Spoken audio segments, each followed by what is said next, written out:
Hallelujah. کوائر کے لیے میں درخواست کروں گا زوردار کلیپنگ کریں اور پیاس کے لیے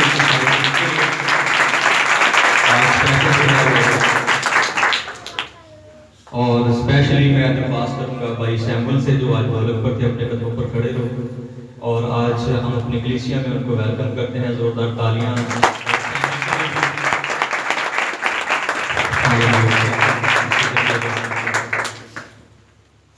خدا کا شکر ادا کرتے ہیں کہ خدا پرستش کے ذریعے سے اپنے تخت کو لگاتا ہے اور پرستش ہی وہ واحد راستہ ہے جو ہمیں پاک مقام سے پاک ترین مقام تک پہنچاتا ہے، اور پاک ترین مقام وہ جگہ ہے جہاں پر خدا بات کرتا ہے۔ کیوں بات کرتا ہے؟ کیونکہ جس نے خدا کے ساتھ دل لگایا ہے اور جس کا دھیان یعنی خدا کا اپنے لوگوں کی طرف ہوتا ہے، اس کی آنکھیں روئے زمین پر پھرتی ہیں تاکہ وہ ان سے بات کریں۔ تو خدا ان کا شکر ادا کرتے ہیں اس وقت کے لیے جب پاک ترین مقام میں ہم خدا کی آواز کو اپنے لیے لینے کو ہیں، اپنی رہنمائی کے لیے اور اپنی روحانی ترقی اور بڑھوتی کے لیے۔ تو کیا ہم تیار ہیں خدا کے کلام پاک کو سننے کے لیے؟ ہاللویہ۔ خدا کے کلام کے لیے زوردار کلیپنگ کریں۔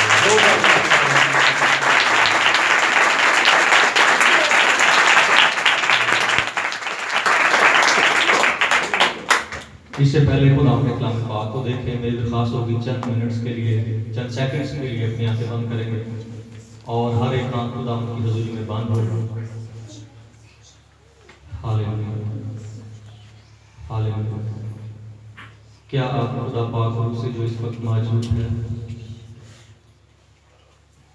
جو آپ کی رہنمائی کے لیے موجود ہے، آپ کہہ سکتے ہیں کہ خدا پاک کو میری مدد کر، رہنمائی کر، تیرے کلام کی میٹھی باتوں کو آج اپنے لیے لینے والا ہوں، تو یہ باتوں کو محض میں سننے کی حد تک نہ لوں بلکہ اس پر عمل کر سکوں، اس کے مطابق چل سکوں، اور تیرے پاک روح کو اپنے دل میں مکمل طور پر اختیار دیتا ہوں۔ آج جب کلام کا وقت ہے تو میری چھان بین کرے، وہ میری کانٹ چھانٹ کرے، وہ مجھے تراشے اور مجھے تیرے پاس لے کر آئے۔ اپنے دل کی آرزو اس کے سامنے رکھیں۔ اگر آپ کے دل کی یہی آرزو ہے کہ خدا پاک کو آپ کو تراشے اور آپ کی گندگی کو دور کرے، ہمارے گناہوں کو جو اس کے ساتھ چلتے چلتے ہم گناہ میں گر جاتے ہیں، خدا دور کرے، تو میری درخواست ہوگی کہ ہم اپنے خواہش کو خدا پاک کے سامنے، خدا کے سامنے ظاہر کریں۔ ہاللویہ۔ خدا کا اور آپ کا معاملہ ہے، خدا موجود ہے مجھے اور آپ کو برکت دینے کے لیے، وہ اپنے وعدے کے مطابق موجود ہے مجھے اور آپ کو برکت دینے کے لیے۔ Oh hallelujah, oh hallelujah, thank you Jesus. آپ کی پکار پر، آپ کی آواز پر، آپ کی التجا پر، آپ کے جھک جانے پر خدا پاک کا کام شروع ہوتا ہے۔ اگر ہم نہیں جھکتے، اگر نہیں خاکسار بناتے تو اس کا کام شروع نہیں ہوتا ہے۔ اس کا کام ہی تب شروع ہوتا ہے جب ہم اپنے آپ کو جھکا دیتے ہیں اور کہتے ہیں کہ میں جھکا اور اب تو میری زندگی میں اٹھے، میں جھکوں اور تو میری زندگی میں دکھے۔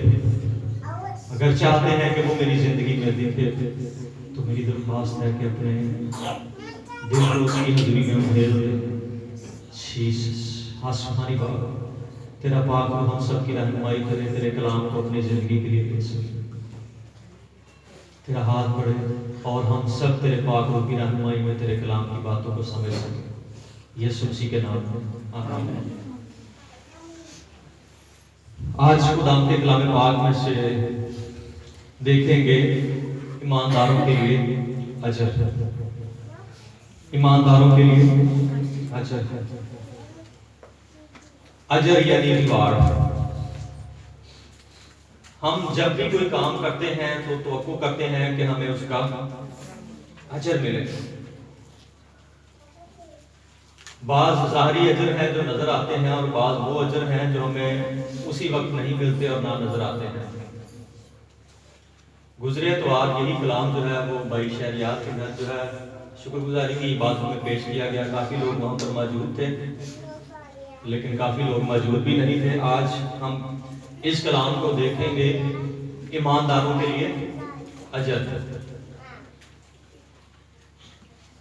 جب ایماندار خدا کے لیے مختلف طرح سے خدمت کرتے ہیں، خدمتیں طرح طرح کی ہیں، اور ہر کسی کو خدا نے اپنے لیے علیحدہ علیحدہ کام کے لیے چنا ہے، تو اس راستے میں ہر کسی کی خدمت کے تناظر میں ہر کسی کا خدا کے لیے کام کرنے کا جو طریقہ کار ہے یا اس کی جو قربانی ہے وہ فرق ہوتی ہے۔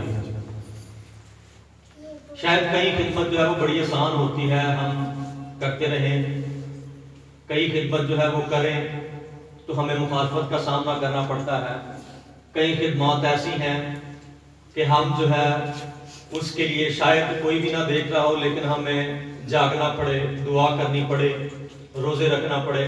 یہ ساری باتیں ہیں جو اس وقت کوئی نہیں دیکھ رہا ہوتا، لیکن جب ایماندار کو اپنی آنکھوں کے سامنے نظر آ رہا ہوتا ہے کہ خدا نے مجھے کس کام کے لیے اس دنیا میں بلایا ہے، تو اس کام کو قطع نظر اس کے کہ کوئی دیکھ رہا ہے یا نہیں دیکھ رہا، وہ اس کام کو کرتا چلا جاتا ہے۔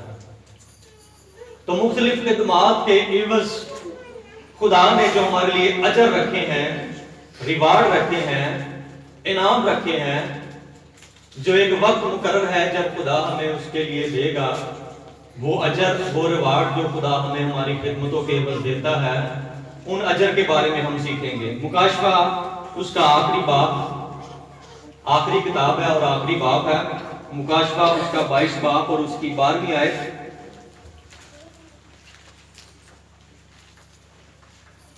آخری کتاب، آخری صفحہ، مکاشفہ اس کا 22 باب اور اس کی 12ویں آیت، لکھا ہوا ہے کہ دیکھ میں جلد آنے والا ہوں اور ہر ایک کے کام کے موافق دینے کے لیے اجر میرے پاس ہے۔ پھر سے پڑھ دیتا ہوں، دیکھ میں جلد آنے والا ہوں اور ہر ایک کے کام کے موافق دینے کے لیے اجر میرے پاس ہے۔ خداوند کہتے ہیں کہ میں جلد آنے والا ہوں اور میرے پاس جو دینے کے لیے ہے وہ کیا ہے؟ اجر ہے۔ ہر کسی کو دینے کے لیے اجر میرے پاس ہے۔ ہر کسی کو دینے کے لیے اجر خدا کے پاس ہے، لیکن کیا یہ اجر ایسے ہی ہے کہ ایک ہی طرح کا اجر سب کو ملے؟ نہیں، یہ اجر اور یہ ریوارڈ فرق ہے۔ ہر کسی کی خدمت کے لحاظ سے، ہر کسی کی جو توڑا ہے اور اس نے جو کام اس توڑے کے ذریعہ سے کیا ہے اس کام کو آگے کرنے کے لیے، تو ہر کسی کا جو کام ہے اس کے لحاظ سے اس کا کیا ہے؟ اجر ہے۔ اس کا تعلق نجات سے ٹوٹلی ہٹ کر ہے۔ نجات سے مراد کہ ہم نے مسیح کو قبول کیا، بپتسمہ لیا، اس کے ساتھ چلنے لگے۔ یہ سارا کام جو اس سے پہلے تھا، یہ مسیح میں آنے تک کا تھا کہ ہم نے مسیح کو قبول کیا، بپتسمہ لیا، خدا کے ساتھ چلے، اور ان ساری باتوں کے بعد جو اگلا کام ہے وہ ہے خدمت، کے خدا نے مجھے خدمت کیا دی۔ خدا نے ہر کسی کو اس کی لیاقت کے مطابق خدمت دی ہے، دی تو ہے، لیکن کیا ہم اس کا استعمال کرتے ہیں؟ جس نے جتنا اس کا استعمال کیا، جتنا اس کو بڑھایا، یعنی 1 سے 5 کیے، 1 سے 3 کیے، یہ اس پر منحصر ہے کہ اس نے وقت کا، اس نے اس قابلیت کا کتنا اس کو ملٹیپلائی کیا، یعنی استعمال کرنے سے اس کو اور کتنا بڑھایا۔ یہ کام اس کے بعد کا کام ہے۔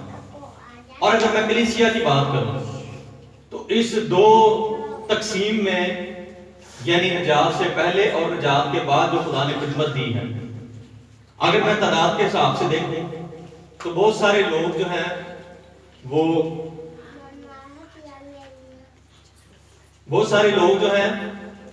زیادہ تعداد جو نجات قبول کرنے تک ہے وہاں تک کیا، لیکن جو اگلا مرحلہ ہے کہ مسیح کو قبول کرنے کے بعد کام ختم نہیں ہوتا ہے۔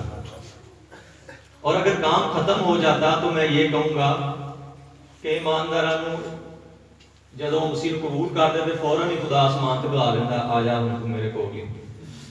اگر ہمیں خدا نے رکھا ہے تو کوئی نہ کوئی کام ہے ہمارا, کوئی نہ کوئی مقصد ہے. ہر کسی کو دیکھتے ہیں مسیح کو قبول کرنے تو بعد کسی کے اندر ایک عجیب جی لگن لگ جاتی اور کسی کو برائے نام سے حد تک اس کو جانا ہی نہیں جاتا کہ مسیح بھی اس کی زندگی میں ہے. بپتسمہ لینے کے بعد کبھی بھی اس کی گواہی نظر نہیں آتی. کیا فرق ہے؟ یہ وہی فرق ہے. قبول کرنے تک ایک کلیسیا کی کثیر تعداد موجود ہے, اور اگر میں بات کروں تو اس کیٹیگری میں سارا چرچ جو ہے وہ آتا ہے کہ مسیح کو قبول کیا. لیکن اگلی جو کیٹیگری ہے وہ کیٹیگری ہے کہ اب شاید جذبات پر بھی قابو رکھنا پڑے. اب شاید خدا کا جلال ظاہر کرنے کے لیے اگر ہمیں غصہ بھی آ رہا ہے تو ہم اس پر کنٹرول کریں. شاید ہماری کوئی تذلیل کر رہا ہو, شاید ہمارے بارے میں برا بھلا کہہ رہا ہو, اس کا اس وقت جواب دینا شاید خدا کے جلال کے لیے نہ ہو, لیکن خاموش رہنا خدا کے جلال کے لیے. کیا ہم اس سٹیج میں داخل ہو چکے ہوئے ہیں؟ اگر اس سٹیج میں داخل ہو چکے ہوئے ہیں تو پھر یہ کلام ان لوگوں کے لیے ہے جو اپنی خدا کے ساتھ چلنے کے ساتھ جو جن چیزوں کو جو پہلے تھیں اور اب تبدیلی کے باعث برداشت بھی کرتے ہیں اور ان کو کرتے بھی ہیں, تاکہ کس کا جلال ظاہر ہو؟ خدا کا. اگر تو میں ہی ہوں جو پہلے تھا اور اب بھی میں ہی ہوں, تو مجھے آج کوئی برا بلا کہے گا تو میں اس کا جواب اینٹ کا جواب پتھر سے دوں گا. اگر میں ہی ہوں تو مجھے جو کہے گا تو میں اس کا جواب اس حساب سے دوں گا. اگر میں ہی ہوں تو جو میرے اندر پہلے برائیاں تھیں وہی بعد میں بھی نظر آتی رہیں. اگر میں ہی ہوں تو وہ چیزیں جو پہلے مجھ میں تھی, وہ عادتیں جو پہلے مجھ میں تھی, اب وہ بھی میرے اندر وہ رہیں گی, ظاہر ہوتی رہیں گی. لیکن اگر میں نہیں ہوں تو اب کیا ہوگا کہ جو پہلے باتیں میرے اندر تھیں وہ اب میرے اندر نہیں ہیں. شاید پہلے میں دنیا کے لوگوں کی باتوں پر توجہ دیتا تھا, لیکن اب میں خدا ان کے کلام کو سننے میں زیادہ توجہ دیتا ہوں. فرق آ گیا. اب میں ان لوگوں کو ان دو تقسیم کو جو ہے جس کے لیے آج خدا ان کا کلام ہے وہ یہ ہے کہ جنہوں نے مسیح کو قبول کر لیا, اگلا کام جس کے لیے خدا منتظر ہے. یہ زیادہ جو خسر ہے برائے مہربانی ذرا تھوڑی سی اس کو خاموشی اختیار کریں تاکہ سارے خدا ان کے کلام پر توجہ دے سکیں.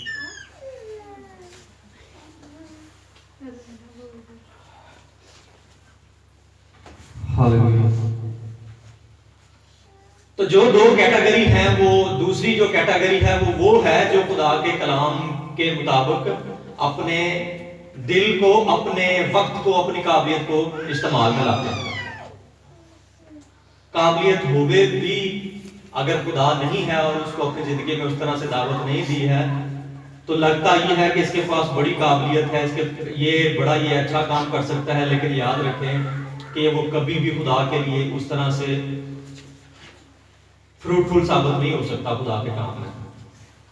شاید جن کو ہم سمجھیں کہ اس کو نہیں آتا ہے لیکن اس نے اپنا دل خدا کو دے دیا ہے اور اگلی کیٹیگری میں شامل ہو گیا ہے کہ خدا کا جلال ظاہر کرے, تو وہ اپنے آپ کو اور اپنے وقت کو, اپنے آپ کو خدا ان کے حضوری میں جب لے آتا ہے تو یاد رکھیں کہ خدا جو بے وجودوں کو وجود بخشتا ہے, ناکارہ کو بھی اپنے جلال کے لیے استعمال کرتا ہے.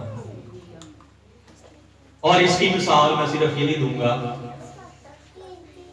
کہ بڑے گملیل تھے, گملیل کے شاگرد تھے, لیکن خدا نے مچھیروں کو اپنے لیے استعمال کیا, ٹیکس کلیکٹر کو استعمال کیا. اس لیے یہ بات ختم ہو جاتی ہے کہ بھئی مجھ میں کوئی قابلیت نہیں ہے, میں تو ایسا ہوں, میں تو ایسا ہوں, میرے اندر تو یہ ہے, میں کیا خدا کے لیے کر سکتا ہوں. اگر ہم وہ جو ہمیں آتا ہے وہی نہیں کرتے اور کیا انتظار کرتے ہیں کہ میں اس کی طرح بنوں اور میں اس کی طرح ایسا کرنے والا بنوں, یہ بھی میرے پاس تھوڑا ہو, وہ بھی میرے پاس تھوڑا ہو, تو یہ خواہش لے کر ہم اس دنیا سے چلے جائیں گے, لیکن اس اجر کے لیے جو خدا ہمیں دینا چاہتا ہے ہم کچھ کر ہی نہیں پائے. وہ صرف دل میں ہی رہ گیا۔ اب وہ لوگ جنہوں نے مسیح کو قبول کیا اور مسیح کے ساتھ چل رہے ہیں، ان کے لیے وقت ہے کہ وہ اس اگلی کیٹیگری میں شامل ہوں، جس کے لیے پولس رسول کہتا ہے کہ میں اس دنیا کی خواہشوں کو کوڑا سمجھتا ہوں۔ پہلے کیا تھا؟ دنیا کی جو خواہشیں تھی اس کے اندر تھی، لیکن اب اس دنیا کی خواہشوں کو وہ کیا سمجھنے لگ گیا ہے؟ کوڑا سمجھنے لگ گیا ہے۔ یہ فرق تو ہونا چاہیے دنیا دار لوگوں میں اور ہم میں، یہ فرق تو ہونا چاہیے۔ تو جب ہم ان لوگوں کی جنہوں نے مسیح کو قبول کیا اور اب دوسری کیٹیگری کے مطابق مختلف طرح کی خدمتیں سر انجام دے رہے ہیں، کسی نے خداوند کے لیے اپنی جان دی اسٹیفنس کی طرح، یعنی پتھر سنسار کیا جا رہا ہے اور موت کو بڑے قریب سے دیکھ رہا ہے، لیکن خدا خود جو ہے وہ آسمان پر اس کے لیے کھڑا اس کا استقبال کر رہا ہے۔ یہ کون ہے؟ یہ وہ خدمت ہے جو اس نے اس دنیا میں کی ہے، اور اس کو ویلکم کرنے کے لیے خدا کھڑا ہے۔ خدا کی خوشی اس میں نہیں ہے کہ قبول کرنے کے بعد ہم سیدھا جو ہے وہ باپ ابراہیم کے پاس چلے جائیں، بلکہ خدا کی خوشی یہ ہے کہ ہم اس قابل ہو جائیں کہ قبول کرنے کے بعد مصیبتوں، صعوبتوں، تنگی تکلیفوں میں گزرنے کے بعد خدا ہمیں ویلکم کرے۔ خدا آسمان پر ہمارا انتظار کر رہا کہ میرے بیٹے نے اچھا کام کیا ہے، جس طرح پولس رسول کہتا ہے کہ میں اچھی کشتی لڑ چکا ہوں۔ کیا ہم آج اس سٹیج میں کہہ سکتے ہیں کہ میں نے خدا کے لیے یہ کام کیا ہے؟ کیا ہمیں خدا وہ اجر جو خدا تاج جو ہمیں دیتا ہے، کیا ہم اس تاج کو لینے کے مستحق ہیں؟ عزیزو، 5 طرح کے مختلف تاج ہیں، اور یہ تاج ان لوگوں کے لیے ہے جنہوں نے خدا کے لیے کیا کیا ہے؟ مختلف خدمات سر انجام دی۔ اگر تو آپ اس کیٹیگری میں آ چکے ہیں کہ خدا کی خدمت کو سر انجام دے رہے ہیں تو بڑی اچھی بات ہے، لیکن اگر نہیں ہے تو آج بھی سوچیں کہ اگر ہم اس تاج سے محروم ہو گئے، اس انعام سے محروم ہو گئے، اس بات سے محروم ہو گئے، تو سب کو تو انعام ملے گا، اگر ہمیں نہ ملا تو وہی افسردگی ہے جیسے بچوں کو گفٹ مل رہے ہوں اور کسی ایک بچے کو نہ ملے تو اس کا چہرہ آپ دیکھ سکتے ہیں کہ اس کا چہرہ کیسا نظر آئے۔ اسی طرح آسمان پر بھی جب اجر کی باری آئے، جب ریوارڈ کی، جب تاج کی باری آئے تو ہمیں نہ ملے تو عزیزو بڑی جو ہے وہ افسردگی اور افسوس کی بات ہوگی کہ ہم نے اس کے مطابق توبہ کے موافق پھل نہیں لائے۔ تو سب سے پہلا جو تاج ہے وہ ہے زندگی کا تاج۔ جنہوں نے پہلے میسج سنا ہوا ہے وہ اس بات کو ریپیٹ کر سکتے ہیں۔ زندگی کا تاج، یہ زندگی کا تاج ان لوگوں کے لیے ہے جو مسیح کے لیے جان دینے تک بھی جنہوں نے دریغ نہیں کیا، اور اس کا ذکر ہمیں مکاشفہ اس کا 2 باب اور اس کی 10 آیت میں ملتا ہے۔ جو دکھ تجھے سہنے ہوں گے ان سے خوف نہ کر، دیکھو ابلیس تم میں سے بعض کو قید میں ڈالنے کو ہے تاکہ تمہاری آزمائش ہو، اور 10 دن تک مصیبت اٹھاؤ گے، جان دینے تک بھی وفادار رہ تو میں تجھے زندگی کا تاج دوں گا۔ بعض کو قید میں ڈال دیا گیا، اور جتنے بھی شاگرد ہیں یوحنا کے علاوہ جتنے بھی شاگرد ہیں ان کو شہید کیا گیا، ان کو کسی نہ کسی طریقے سے جو ہے وہ کسی کو الٹی سلیب دی گئی، کسی کو جو ہے وہ مختلف طرح کی سزائیں دی گئی، اور کوئی بھی طبعی موت نہیں مرا ہے بلکہ ہر کوئی جو ہے وہ کسی نہ کسی طریقے سے شہید ہوا ہے۔ اس کو شہید کیا کس لیے؟ مسیح کی گواہی دینے کے باعث، مسیح کی گواہی دینے کے باعث ان کو کیا کیا گیا ہے؟ کسی نہ کسی طریقے سے شہید کیا گیا ہے، قید کیا گیا ہے۔ اور آج بھی بہت سارے ایونجلسٹ، مشنری آج مصیبتوں میں، مشکلات میں۔ پاکستان سے بڑا آسان ہے نا خدا کے کلام کو لے کر جانا، لیکن دوسرے ملکوں میں بہت زیادہ برا حال ہے۔ بہت سارے ملک ایسے ہیں جہاں پر انجیل جو ہے وہ بین ہے، جہاں پر انجیل کا پیغام آپ نہ پڑھ سکتے ہیں نہ سنا سکتے ہیں، اور بہت سارے ملکوں میں جو ہے وہ بہت ساری ریسٹرکشن ہیں، لیکن ہم شکر ادا کرتے ہیں کہ ہم جس ملک میں رہتے ہیں وہاں پر ہمیں آزادی ہے۔ یہ تاج ان لوگوں کے لیے ہے جنہوں نے مسیح کے کلام کو اپنے دل میں لیا ہے اور اس کے بعد اس کے مطابق پھل لانے کے لیے کوئی رکاوٹ آتی ہے تو اس کو برداشت کرتے ہیں، اس کے مطابق ان قید میں سے صعوبتوں میں سے گزرتے ہیں اور پریشان نہیں ہوتے ہیں، بلکہ ان میں سے گزر کر کیا کرتے ہیں، کس لیے سارا کچھ کرتے ہیں؟ اس تاج کو، زندگی کا تاج حاصل کرنے کے لیے۔ اگر تو ہمیں امید ہے اس تاج کو حاصل کرنے کے لیے تو پھر تو یہ صعوبتیں اور یہ مشکلات جو ہے وہ ہمیں چھوٹی لگے گی، لیکن اگر یہ دنیا ہمیں بڑی لگتی ہے تو یہ مشکلات ہمیں بڑی لگے گی اور وہ تاج ہمیں چھوٹا سا نظر آئے گا۔ اسی کہاں کہ کوئی گل نہیں، یہ تھوڑا سا کام ہے، چھوٹا سا جھوٹ ہے، یہ بول لیتے ہیں، کوئی بات نہیں، خیر ہے، ساری دنیا کر گئی۔ ہم دنیا کے ساتھ، ہم دنیا کی طرح ہونا چاہتے ہیں اور ساتھ ہی اس تاج میں بھی شریک ہونا چاہتے ہیں، لیکن اس تاج کو وہی حاصل کریں گے جو جان دینے تک بھی وفادار رہتے ہیں، جو اپنی زندگی میں خدا کے ساتھ چلتے چلتے ہاں کی جگہ ہاں اور نہ کی جگہ نہ۔ جب ہمیں یہ کہا جائے جیسے کہ اس دور میں کہ اب تم خدا یسوع مسیح کا نام لے کر دوبارہ منادی نہ کرنا اور نہ ہی بات کرنا، تو شاگرد کیا کہتے ہیں کہ خدا کہ جس نے ہمیں جو ہے وہ یہ کیا ہم اس کی بات کو جو ہے وہ تیری بات کی نسبت زیادہ جو ہے وہ کریں؟ ہمیں مناسب نہیں ہے کہ ہم تیری بات کو مانیں، بلکہ ہم اس کا نام جو ہے وہ اور زیادہ لیں گے، اس کو اور زیادہ پیچھ لیں گے۔ ہاللیلویا، ہاللیلویا۔ تو زندگی کا تاج وہی حاصل کرتے ہیں جو اپنی زندگی میں ان خدمات کے مصیبتوں میں سے گزرتے ہیں، پریشانیوں میں سے گزرتے ہیں۔ اور کسی خادم کا کلام تھا جو میں سن رہا تھا، رینہارڈ بونکی کا، تو اس نے کہا کہ سب سے زیادہ جس کے پاس تھے 5 توڑے اور جس نے کچھ بھی نہیں کیا اپنی خدمت کے، یعنی جو 2 کیٹیگری تھی، صرف قبول کیا اور اس کے بعد کیا کیا؟ کچھ نہیں کیا، بلکہ وہ توڑا بھی دبا کر رکھا کہ میں اس کو واپس کر دوں گا، ایسے ایسے۔ تو اس سے جو خیال عرض کرتا ہے خدا کا خادم، وہ یہ کہتا ہے کہ وہ توڑا جو اس نے استعمال نہیں کیا اس سے لے لیا جاتا ہے اور دیا کس کو جاتا ہے؟ جس کے پاس زیادہ ہے اس کو اور زیادہ دیا جاتا ہے۔ جب ہم خدا کے لیے کام کرتے ہیں تو خدا ہم پر اور ذمہ داری ڈالتا ہے، اور زیادہ ذمہ داری ڈالتا ہے۔ اور اگر تو ہم اپنی رویا کو سمجھتے ہیں، ہم اپنی جو خدمت ہے اس کو سمجھتے ہیں تو ہم خوشی کے ساتھ اس کو قبول کریں گے، لیکن اگر ہم خدمت کو نہیں سمجھتے ہیں تو اس کو ہم بوجھ سمجھیں گے۔ لیکن یاد رکھیں کہ خدا دیانتدار جانتے ہوئے ہمیں خدمت دیتا ہے، ہمیں خدا اور زیادہ ذمہ داری ہم پر سونپ دیتا ہے، یعنی کہ اگر ہم خدا کے ساتھ وفاداری کے ساتھ چلتے ہیں تو ہم کہیں گے کہ میرے پاس جو ہے وہ وقت جو ہے وہ کم ہوتا جاتا ہے، میں خدا کے جلال کے لیے اور زیادہ کروں، اور زیادہ جو ہے وہ کروں، اور زیادہ خدا کے جلال کے لیے کام سر انجام۔ کیا آج ہم بھی خدا کے لیے کتنے زیادہ مصروف ہیں، یا ہمیں وقت نکالنا پڑتا ہے خدا کے لیے؟ میں یہ کہوں گا کہ ایماندار کو جو خدا کے ساتھ چلتا ہے دنیا کی چیزوں کے لیے وقت نکالنا پڑتا ہے، لیکن اس دنیا کے لوگوں کو بھلے وہ نامی ایماندار ہوں ان کو خدا کے لیے وقت نکالنا پڑتا ہے۔ ان دونوں باتوں میں بڑا فرق ہے، خدا کے لیے وقت نکالنا اور دنیا کے لیے وقت نکالنا۔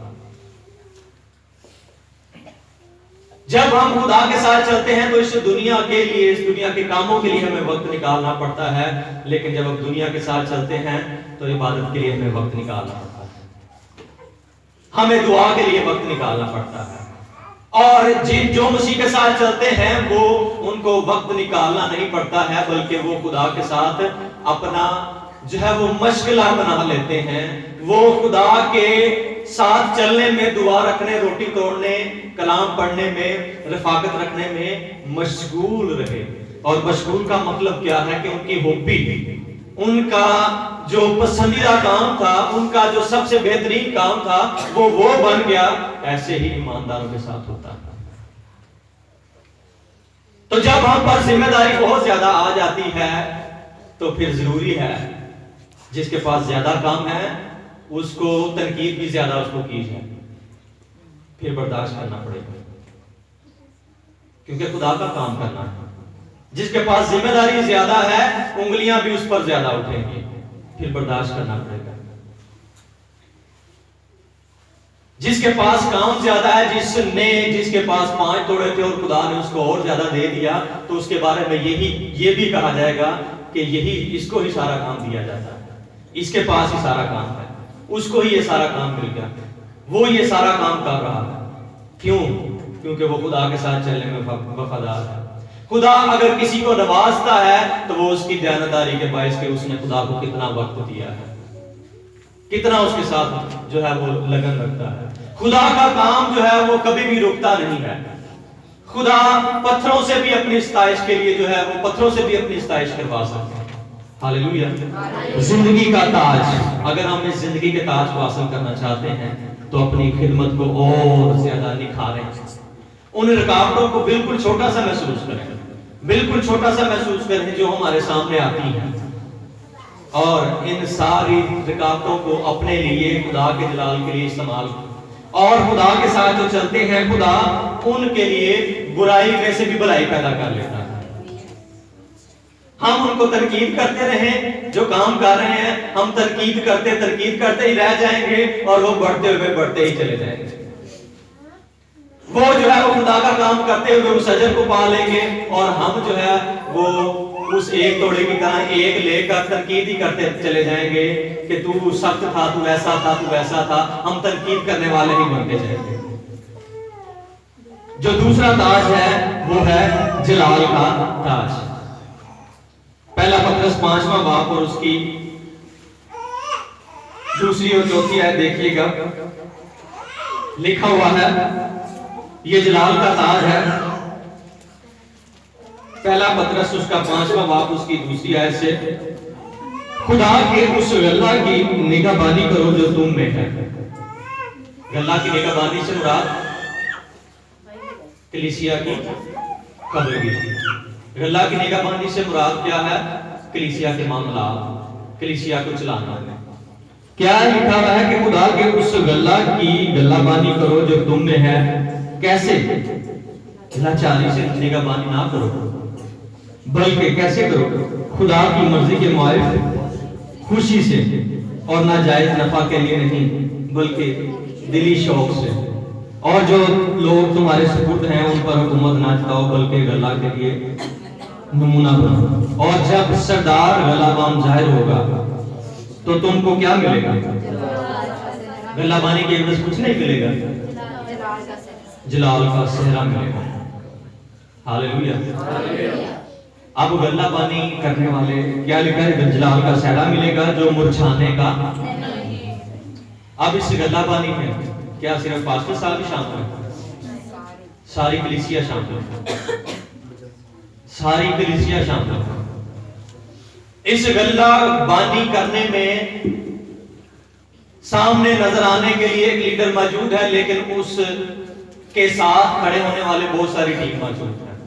ہو سکتا ہے میں آپ کو نظر آ رہا ہوں، لیکن چرچ کی پوری انتظامیہ ٹیم جو ہے وہ میرے ساتھ ہے، جو اس چرچ کو چلا رہے ہیں، جو اس کام کو آگے بڑھا رہے ہیں. تو اس غلہ کی غلہ بانی اور نگاہ بانی خوشی کے ساتھ جو کرتے ہیں، یعنی چھوٹے سے چھوٹے کام کو بھی کلیسیا چلانے کے لیے اپنی خدمات کو جو ہے وہ آگے لے کر چلتے ہیں، یعنی کلیسیا میں اس کام کو کرنے کے لیے بہتر طریقے سے جو ہے وہ اپنا کردار ادا کرتے ہیں کہ لوگ آن گے یہ چیز وہاں پر ہونی چاہیے، یہ ایسے ہونا چاہیے، یہ ایسے ہونا چاہیے، یہ ایسا ہونا چاہیے تاکہ لوگ آئیں تو زیادہ برکت پا سکیں. ہمیں ایسے گانا چاہیے، ہمیں ایسے کرنا چاہیے، ایسے ہونا چاہیے، ہمیں ایسے کرنا چاہیے، ہم ماحول کو ایسے ہونا چاہیے. تو ہم سارے مل کر کیا کر رہے ہیں؟ غلے کی غلہ بانی کے لیے فکر مندی کر رہے ہیں. جب ہم فکر مندی کر رہے ہیں تو ہم اس تاج میں شامل ہو جاتے ہیں جو نام مرجھانے والا سہرا ہے، جو جلال کا تاج ہے، جو کن کے لیے ہے؟ جو غلہ بانی کرتے ہیں. جامع شریف کی ایک جو بوتل ہے، وہ ساری جو اماؤنٹ ہے اس کی جو کاسٹ ہے، سپوز 250 روپے ہے، 300 روپے ہے، تو کیا ساری مالک کی جیب میں جاتی ہے؟ اس میں جو چوکیدار ہے اس کی جیب میں سے بھی اسی میں سے جائے گا. جو آفس میں کام کرنے والا ہے اس کا حصہ اس میں سے اس کو اس کی سیلری کے طور پر بھی جائے گا.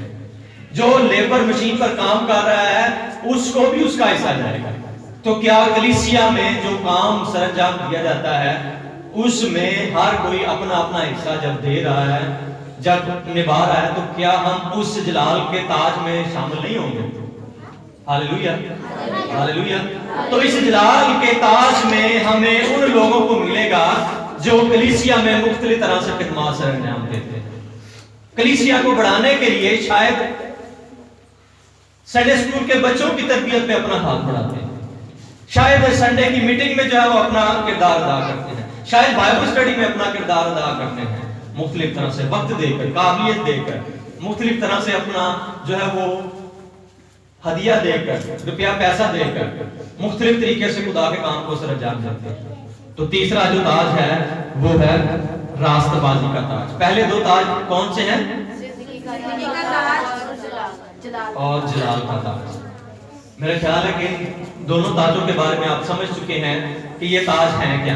تو کیا یہ تاج آپ چاہتے ہیں کہ آپ حاصل کریں؟ ہاللیلویہ، ہاللیلویہ۔ سارے تاج تو نہیں، لیکن کوئی ایک تاج تو ضرور حاصل کریں۔ آپ اپنی خدمت کے مطابق اس تاج کو پائیں گے۔ ہاللیلویہ۔ تو تیسرا جو تاج ہے وہ ہے راست بازی کا تاج۔ دوسرا تimotheus چوتھا باب 5ویں سے 8ویں ہے، جلدی سے میرے ساتھ دیکھیں۔ دوسرا تimotheus اس کا چوتھا باب 5ویں سے 8ویں آیت تک۔ راست بازی کا تاج، اس کے بارے میں کیا لکھا ہے؟ مگر تو سب باتوں میں ہوشیار ہے، دکھ اٹھا، بشارت کا کام انجام دے، اپنی خدمت کو پورا کر، کیونکہ میں اب قربان ہو رہا ہوں اور میرے کوچ کا وقت آ پہنچا ہے۔ میں اچھی کشتی لڑ چکا، میں نے دوڑ کو ختم کر لیا، میں نے ایمان کو محفوظ رکھا۔ آئندہ کے لیے میرے واسطے راست بازی کا وہ تاج رکھا ہوا ہے جو عادل منصف یعنی خداوند مجھے اس دن دے گا، اور صرف مجھے ہی نہیں بلکہ ان سب کو بھی جو اس کے ظہور کے آرزومند ہیں۔ ہاللیلویہ۔ یہ کون سا تاج ہے؟ کون سا تاج ہے؟ سارے بولے مل کر، راست بازی کا تاج۔ یہ ملے گا کن کو؟ جو راست باز ہیں، جنہوں نے اچھی کشتی لڑی ہے، جنہوں نے ایمان کو محفوظ کیا ہے، جنہوں نے بشارت کا کام سر انجام دیا ہے، اپنی خدمت کو پورا کیا ہے، سب باتوں میں خدا کے ساتھ چلتے چلتے ہوشیار رہے۔ یہ کن کے لیے ہے؟ جو راست بازی پر قائم رہے، جو اس کے منتظر ہیں اور وہ اچھی کشتی لڑ چکے ہیں، یہ ان کے لیے وہ تاج ہے۔ کون دے گا؟ عادل منصف۔ کون ہمیں دے گا؟ اور ہم نے پڑھا تھا کہ دیکھ میں جلد آنے والا ہوں اور کسی کو دینے کے لیے اجر کیا ہے؟ میرے پاس۔ تو یہاں پر بھی وہی لکھا ہوا ہے کہ جب وہ آئے گا تو وہ مجھے وہ جو عادل منصف یعنی خدا مجھے اس دن دے گا، اور صرف مجھے ہی نہیں بلکہ ان سب کو بھی دے گا جو اس کے ظہور کے کیا ہیں؟ آرزومند ہیں۔ ہاللیلویہ۔ تو راست بازی کا تاج ان کو ملے گا جو خدا کے ساتھ راست بازی کے ساتھ پاکیزگی کے ساتھ چلتے ہیں۔ چوتھا تاج، میں ایک حوالہ پڑھوں گا اور اس میں سے آپ نے عکس کرنا ہے کہ یہ کون سا تاج ہے۔ پہلا کرنتھیوں اس کا نامہ باب 24 سے 28 آیت تک دیکھیں گے۔ پہلا کرنتھیوں نامہ باب اور اس کی 24 سے 28 آیت تک دیکھیں گے ہم۔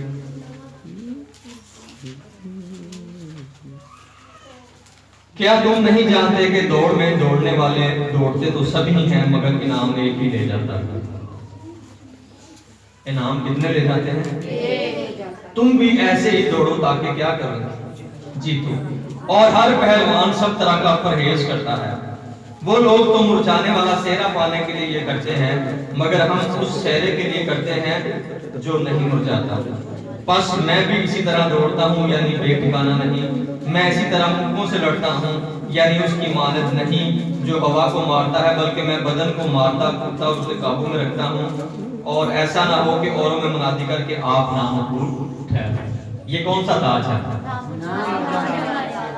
نام مرجھانے والا تاج۔ یہ کن لوگوں کے لیے ہے؟ سارے ایمانداروں کے لیے تاج ہے، لیکن یہ ایک خاص تاج کس کے لیے ہے؟ ہاں جی، جنہوں نے اپنے جسمانی خواہش پر کنٹرول کیا، اپنے نفس پر جو ہے وہ قابو کیا، جو خدا کے ساتھ چلتے چلتے اپنے نفس کے مطابق نہیں بلکہ خدا کی روح کی ہدایت سے چلتے رہے۔ اور پہلوان جب کشتی لڑتا ہے تو کیا کرتا ہے؟ وہ ریاضت کرتا ہے، وہ پریکٹس کرتا ہے، وہ جو ہے وہ وتر سیکھتا ہے کہ کس طرح سے میں دوسرے پہلوان کو شکست دے سکتا ہوں۔ تو اپنے نفس پر قابو پانا ایسے ہی ہے جیسے ہم ابلیس پر قابو پانے کی کوشش کرتے ہیں۔ اپنے جسم کو مکے مارنے سے کیا مراد ہے کہ اپنے نفس پر قابو پانا، جس کے ذریعہ سے ابلیس جو ہے وہ ہمارے نفس کو استعمال کرتا، ہماری بے لگام خواہشوں کو جو ہے وہ استعمال کرتا ہے اور خدا کے مخالف اس کو لے کر جاتا ہے۔ کئی دفعہ ایسی آزمائشیں ہماری زندگی میں نہیں آتی، شاید یہ آزمائشیں ہمیں ہماری زندگی میں آئیں، لیکن ہمیں اپنے نفس پر کیا کرنا ہے؟ قابو کرنا، کنٹرول کرنا، قابو رکھنا ہے۔ اور آج جو ہے وہ نوجوانوں کی کثیر تعداد بے راہی کا شکار ہے۔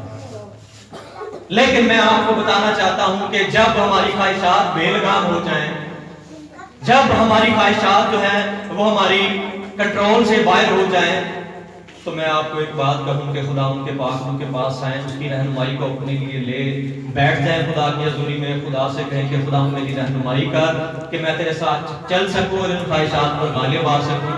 تو خدا کا پاک روح آپ کو قوت دے گا، خدا کا پاک روح آپ کی رہنمائی کرے گا، خدا کا پاک روح آپ کو اپنے ساتھ چلنے کی جو ہے وہ قدرت دے گا۔ تو یہ کرنی ہے اپنے نفس کی مرضی، پھر اپنے نفس کی مرضی ہم کریں، پھر ہم جو دل میں آئے گا وہ بھی کرتے چلے جائیں گے اور خدا کو بھی اوپر اوپر سے جلال دینے کی کوشش کریں گے کہ یہ ایسا ہے، ایسا ہے، ایسا ہے۔ عزیزو، یہ ایک ایسی غلطی ہے کہ نفس پر قابو نہ رکھنا اگر ہم کرتے ہیں تو ہم اپنی دنیا میں زندگی میں بہت پیچھے چلے جاتے ہیں۔ بدکار شخص جو ہے وہ اپنے جسم کا بھی گناہگار ہے، وہ اپنے جسم پر داغ لیے پھرتا ہے، اور اس کا جو نقصان ہے وہ ہمیں اس دنیا میں بہت زیادہ بھگتنا پڑتا ہے۔ اس کا جو نقصان ہے ہمیں اس دنیا میں بہت زیادہ بھگتنا پڑتا ہے، اور ابلیس ہماری ان خواہشات کو جو ہے وہ استعمال کرتا ہے، اور ہمارے اندر جلد بازی آتی ہے کہ میں یہ قدم اٹھا لوں، میں یہ کر لوں، میں ایسے کر لوں، اور جب ہم قدم اٹھا لیتے ہیں تو ہم پشیمان ہوتے ہیں۔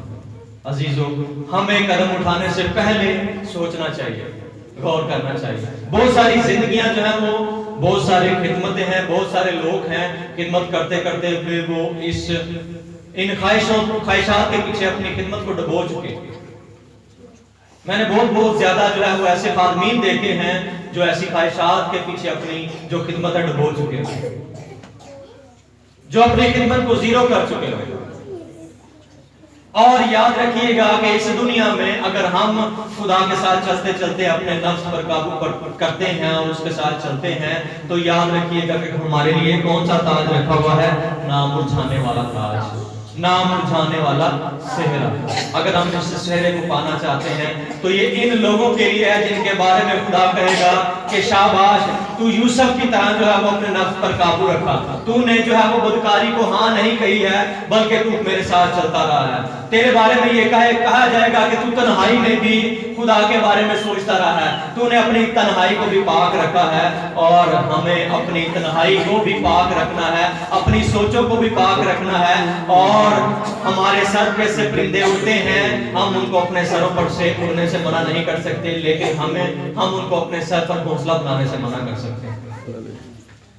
یعنی ہمارے اندر خواہشات آتی ہیں، لیکن ہم نے ان کو اپنی زندگی میں جڑ پکڑنے نہیں دینا ہے۔ آتی ہیں لیکن ہمیں ان کو گھونسلہ اپنی زندگی میں بنانے نہیں دے دینا چاہیے۔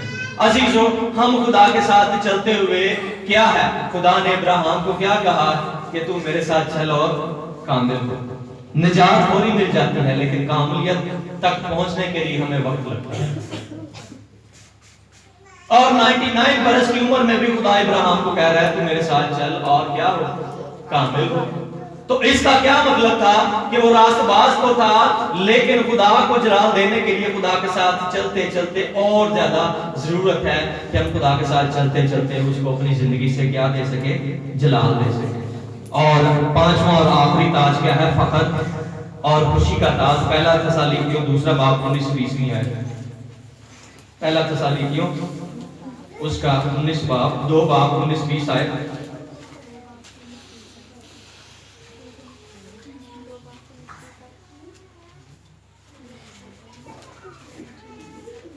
پہلا تاج کون سا ہم نے سیکھا ہے؟